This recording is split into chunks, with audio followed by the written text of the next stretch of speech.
Hi friends, is sorry cinema bus அப்டேட்டில் அடுத்தது ஒரு லேட்டஸ்டான ஒரு அப்டேட்டோடு வந்திருக்குங்க.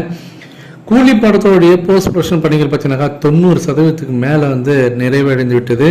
ஸோ இதன் காரணமாக ரஜினி சார் இன்று பார்த்தீங்கன்னாக்கா சென்னையில் கூலி படத்தோடைய ஃபர்ஸ்ட் ஆஃப் ரஷ்ஷை பார்த்தீங்கன்னாக்கா அவர் வந்து பார்த்துருக்கிறதாக தகவல் வந்திருக்கு. ரொம்ப ரொம்ப ஹாப்பியாக இருக்கிறாராம் அவுட்புட்டை பார்த்துட்டு ரஜினி சார். சூப்பர் கண்ணா அப்படின்ற மாரி லோகேஷ் கனகராஜை பார்த்து அவர் வந்து ரொம்ப சந்தோஷமாக சொன்னதாக தகவல் பார்த்தீங்கன்னாக்கா இப்போ வந்து ஆன்லைன் சோஷியல் மீடியாவில் வைரலாக பண்ணிருக்கு. ஃபர்ஸ்ட் ஆஃப் ஃபைனல் லாக் பண்ணிட்டாங்க, லோட் பண்ணியாச்சு. ஸோ ரஜினி சாரை பார்த்துட்டார் ரஷ்ஷை. ஸோ ரொம்ப ஹாப்பி அப்படின்ற மாதிரி தான் இப்போ பல ப்ளூடிக் ஐடிஸ் பார்த்தீங்கன்னாக்கா இப்போ ட்விட்டரில் வந்து எல்லாருமே ஃபயர் விட்டுருக்காங்க. கண்டிப்பாக இது உண்மையாக இருக்கும் பட்சத்தில் கண்டிப்பாக நமக்கு சம்பவம் உறுதிங்க.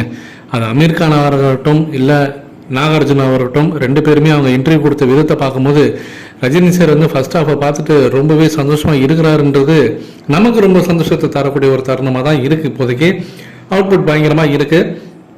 இப்போ செகண்ட் ஹாஃப்கான வேலைகள் ரொம்ப தீவிரமாக இறங்கி வேலை செஞ்சுருக்காங்க. இது ஒரு பக்கம் போயின்னு இருக்கும்போது முக்கியமான விஷயம் என்னன்னா, ரஜினி சார் ரொம்ப பார்த்தீங்கன்னாக்கா சீரியஸாக இருக்காரு ஒரு விஷயத்தில். கூலி படம் கண்டிப்பாக நம்ம தமிழ் சினிமாவுக்கு ஒரு பெரிய வசூலை குவிச்சு தரணும். டோலிவுட்டாக இருக்கட்டும், பாலிவுட்டாக இருக்கட்டும், ஈவன் நம்ம சாண்டல்வுட், நம்ம கன்னட திரை இண்டஸ்ட்ரியாக இருக்கட்டும், ஸோ அவங்க எல்லாருமே 1000 கோடி அடிச்சிட்டாங்க. நாம் வந்து ஏன் இன்னும் அடிக்காமல் இருக்கிறோம் அப்படின்றதுக்கான ஒரு விடையாகத்தான் இந்த கூலி படம் இருக்கணும். இந்த படம் கண்டிப்பாக 1000 கோடி அடிக்கணுன்றதுல அவர் தெளிவாக இருக்கிறாரு. நம்ம சோர்ஸ் இல்லை, நான் விசாரித்து பார்த்துட்டேன். இந்த தங்கலை படம் ஓடாதனால ரஜினி சார் வந்து வருத்தமாக இருக்கிறாரு, பயந்துட்டாரு.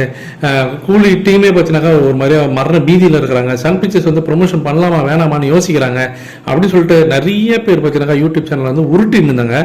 அதெல்லாம் வந்து பொய். ரஜினி சார் தெளிவாக இருக்கிறாரு, 1000 கோடி இந்த படம் அடிக்கணும், அதற்கு உண்டான வேலையை பாருங்கன்ற மாதிரி தான் சன் பிக்சர்ஸுக்கு வந்து அவர் வந்து ஒரு விஷயம் சொல்லியிருக்கிறதாக சொல்லியிருக்காங்க. ஸோ வெயிட் பண்ணி பார்ப்போம் ஃப்ரெண்ட்ஸ்.